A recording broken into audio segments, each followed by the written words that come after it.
Hi friends, welcome back to my channel Shri का संसार। कैसे हो आप सब?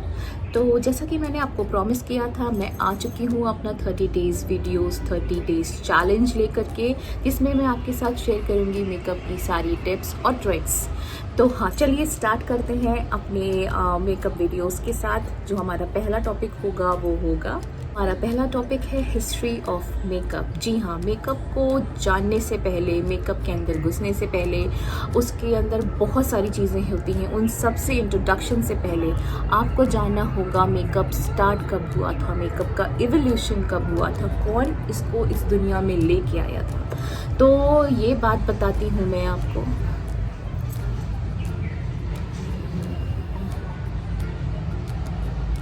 तो जी हाँ, उस चीज़ की शुरुआत हुई थी इजिप्ट में। जी हाँ, मेकअप फर्स्ट टाइम इंट्रोड्यूस हुआ था इजिप्ट में। इजिप्शियन लड़कियों ने इस मेकअप का आविष्कार किया था। कैसे आविष्कार किया था? क्ले यूज़ करके, फ्रूट्स के जूसेस, फ्रूट्स के पल्प, लीव्स के कलर्स, जी हाँ, इन सब को यूज़ करके उन्होंने सबसे पहले मेकअप का आविष्कार किया था, अपने ऊपर मेकअप ट्राई किया था। उसके बाद जब बारी आई थी तो ये सबसे पहले इंट्रोड्यूस्ड हुआ था, मेकअप इंडस्ट्री फॉर्म हुई थी 1920 में, जहाँ पर हमारा मेन फोकस था आईब्रोज एंड लिप्स। जी हाँ, उस टाइम पे thin eyebrows and bold lips का फैशन था। तो 1920 पे मेकअप इंडस्ट्री का इंट्रोडक्शन हुआ था, मेकअप इंडस्ट्री फॉर्म हुई थी एंड तब हमें पता चला था कि एक्चुअली में मेकअप होता क्या है, और वो सबसे पहली बार टीवी पर प्रसारित। तो यहाँ पर मैं जो सबसे पहली टिप और ट्रिक भी आप कह सकते हैं जो शेयर करना चाहती हूँ आप सबके साथ, वो है पर्सनल ग्रूमिंग। जी हाँ, पर्सनल ग्रूमिंग, यानी कि हम अपने आप से पहली शुरुआत करेंगे। बिफोर क्लाइंट अपने क्लाइंट के पास जाते हो, उसके साथ काम करते हो, उसके ऊपर काम करते हो, मेकअप करते हो, उन सब चीज़ों से इम्पॉर्टेंट होती है हमारी पर्सनल केयर, हमारी पर्सनल ग्रूमिंग। जब तक हम खुद अच्छे नहीं दिखेंगे, जब तक हम खुद साफ सुथरे नहीं होंगे, कंफर्टेबल नहीं होंगे अपने क्लोथ्स एंड शूज़ में, तब तक हम सामने वाले का काम कैसे अच्छी तरीके से कर सकते हैं। तो जो मेरी पहली टिप है वो ये है कि आपकी पर्सनल केयर और ग्रूमिंग बहुत ही ज़्यादा इम्पॉर्टेंट है। अब पर्सनल केयर और ग्रूमिंग में आता क्या क्या है? तो फर्स्ट ऑफ ऑल जो पर्सनल केयर एंड ग्रूमिंग में आता है वो होते हैं आपके comfortable dresses as per the weather. तो जब आप क्लाइंट के पास जाओगे तो आप अपने कम्फी शूज़, कम्फी क्लोथ्स में जाओगे। कम्फी शूज़, कम्फी क्लोथ्स, इसका मतलब ये नहीं है कि आपने एक बहुत शॉर्ट सा टॉप पहन लिया, चप्पलें डाल ली, घर के कपड़ों में उठ के चले गए। That is not professional, that doesn't look good, that will not attract your client. जी, सो कम्फी कपड़े का मतलब होता है लूज फिट कपड़े जो आपको कंफर्ट प्रोवाइड करे, प्लस देखने वाले की आइज़ को सूट करे। तो कम्फी कपड़े, comfy shoes as per the weather. As per the weather बोले कि जैसे गर्मियाँ आ चुकी हैं, गर्मियों में हम प्रेफर करते हैं कॉटन कपड़े पहनना। तो कॉटन कपड़े जितना हम पहनेंगे वो हमारी बॉडी को भी कूल करेंगे, हमारी बैड ओडर को भी प्रिवेंट करेंगे। प्लस आजकल का वेदर है, जो गर्मियों वाला वेदर है, उसको भी वो प्रिवेंट करता है। कम्फी शूज़ से अगर मैं बात करूँ तो फ्लैट चप्पलें, फ्लैट शूज़ भी हो सकते हैं, फ्लैट बेलीज भी हो सकती हैं, anything which is flat which does not hurt your feet, because आपको बहुत टाइम तक खड़े रह करके काम करना पड़ता है अपने क्लाइंट के साथ। तो मैं आपको ये सजेस्ट करूँगी कि आप फ्लैट शूज़ को ज़्यादा प्रेफरेंस दें एज पर your heels, body order.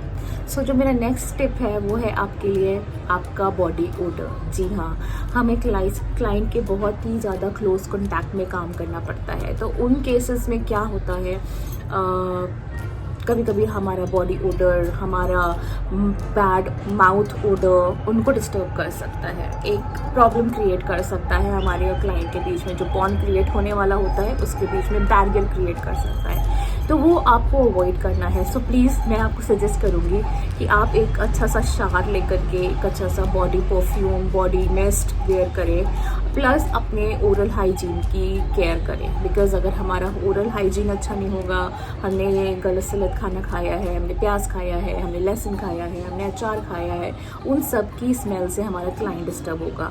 And मान लीजिए अगर आपको ध्यान नहीं रहता है तो आप अपनी वैनिटी में एक मास्क ज़रूर कैरी करें। हाँ, आपको मास्क इसलिए कैरी करना पड़ सकता है क्योंकि हो सकता है कि मैंने ऐसा खाना खाया हो जिससे एक बैड ओडर मेरे माउथ में क्रिएट हो चुकी हो, या फिर मैं अपना स्प्रे, माउथ स्प्रे या पेपरमिंट स्प्रे लेना भूल चुकी हूँ, या फिर मैंने च्युइंगम भी नहीं कैरी किया है। उस केस में आपका जो मास्क है वो आपकी हेल्प करेगा बैड माउथ ओडर को प्रिवेंट करने में। क्लाइंट भी खुश, हम भी खुश कि हाँ चलो हमारे पास अगर नहीं है पेपरमिंट या फिर माउथ स्प्रे, हमने अपना मास्क कैरी किया हुआ है जिससे हमारी माउथ ओडर प्रॉब्लम नहीं क्रिएट कर रही है। सो हम एक ऐसी इंडस्ट्री में कदम रख रहे हैं जो कि बहुत वास्ट है और जिसका चलन आजकल सबसे ज़्यादा है।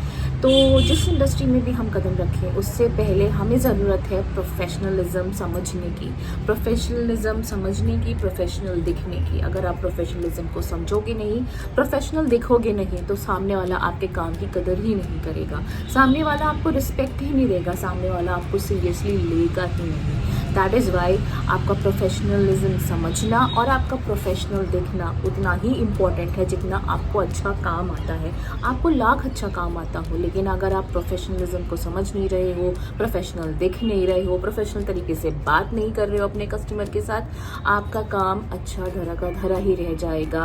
आपके ऊपर कोई ट्रस्ट नहीं कर पाएगा, आपके काम को कोई देखेगा भी, मान लो उनको अच्छा भी लगा और वो आपके बात करने के तरीके से, आपके दिखने के तरीके से, आपके बिहेव करने के तरीके से खुशी नहीं हुए, तो वो आपको एज अ मेकअप आर्टिस्ट कैसे सिलेक्ट कर सकते हैं, कैसे आपको बुक कर सकते हैं। इसीलिए मैंने ये टॉपिक उठाया है जिसका नाम है personal care and grooming. Personal care हमारा अपना अटायर से लेकर के शूज़, अपने हैंड्स, अपना मिनिमल मेकअप। अब आप कस्टमर का काम करने जा रहे हो, अब आप कस्टमर का मेकअप कर रहे हो, बट आप खुद ही इतना सजे धजे हो, आपने खुद ही इतना मेकअप पुट करके रखा है, बड़े बड़े डैंगलर्स पहन के रखे हैं, खुले खुले बाल बनाए हैं जो कस्टमर की आँखों में, उसके मुंह में जा रहे हैं। तो सोचो आप कितना ऑकवर्ड लग सकती है, कितनी ऑकवर्ड हो सकती है वो सिचुएशन।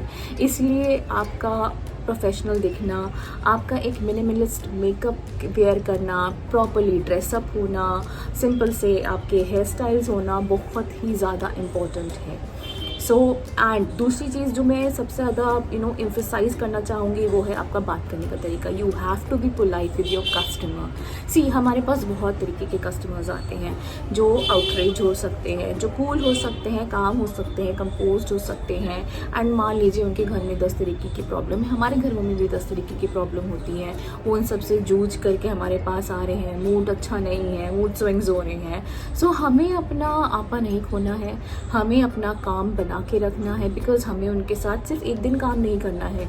हो सकता है आज मैंने उनका काम किया हो, उनको बहुत पसंद आया हो, उन्होंने मुझे किसी और को रेफ़र किया हो सकता है, एंड वो वहाँ से मुझे और काम मिले। या सेम कस्टमर भी रिपीट होते हैं, ये मेरे साथ भी होता है कि मेरे सेम कस्टमर्स बार बार रिपीट होते हैं, बिकॉज उनको मेरा way of talking, way of behaviour, the way I behave, the way I do their work, the way I understand them, काम देम, उनको वो पसंद आता है। सो वैसे ही मैं आपको भी सजेस्ट करूँगी कि आपका बिहेवियर सबसे ज़्यादा इम्पॉर्टेंट है यहाँ पर।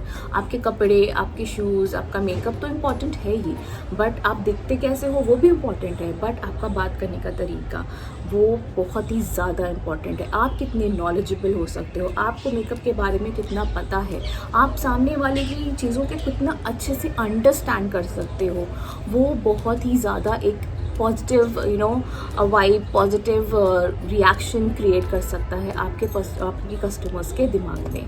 सो मेरा आपसे बस इतना ही कहना था कि ये टिप आपके लिए मेरी सबसे पहली टिप है, एंड इसको आप ज़रूर कंसिडर करो। पर्सनल केयर और ग्रूमिंग पे, प्लस आपके बिहेवियर पे आपको वर्क करना पड़ेगा अगर आप इस इंडस्ट्री में आ रहे हो, बिकॉज इस इंडस्ट्री में आने का मतलब है आपको बहुत सारा पेशेंस चाहिए, क्योंकि कुछ कस्टमर्स होते हैं जो कि बहुत अनोइंग होते हैं। बार बार वो आपसे बोलेंगे रुक जाओ मैं देख लूँ मेरा लाइनर कैसा लगा है, रुक जाओ ये ब्लशर बहुत ज़्यादा हो गया है, इसको कम करो। बट आपको अपना आपा नहीं खोना है। गुस्सा मुझे भी आता है, मेरे पास भी ऐसे 3600 कस्टमर्स आते हैं जो मुझे बार बार अनॉय करते हैं, बार बार बीच में मेकअप रुकवाते हैं, चेक करना होता है ये सही नहीं है, वो सही नहीं है। वो चाहते हैं मैं उनके अकॉर्डिंग मेकअप करूँ, बट मैं अपना आपा नहीं खोती। मैं उनको सजेस्ट कोशिश करती हूँ कि मैम देखिए, अगर आप ये करूँगी तो अच्छा नहीं लगेगा, अगर वो करूँगी तो ज़्यादा अच्छा लगेगा। कुछ समझ जाते हैं, कुछ नहीं समझते हैं।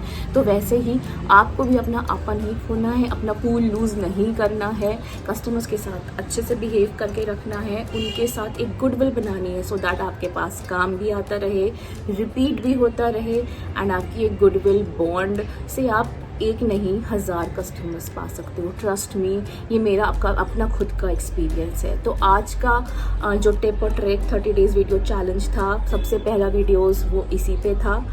एंड आई होप आपको ये वीडियो अच्छा लगा हो तो एक थम्स अप ज़रूर देना, सो दैट मेरा मोटिवेशन ऐसे ही बढ़ता रहे और मैं नए नए टिप्स और ट्रिक्स आपके लिए लेके आती रहूँ। तब तक के लिए stay tuned to my channel, और चैनल को अगर आपने अभी तक सब्सक्राइब नहीं किया है तो काइंडली सब्सक्राइब कर लीजिए, सो दैट मैं जो भी नई वीडियोस एंड शॉर्ट्स डालूँ आपके पास वो सबसे पहले आ जाए।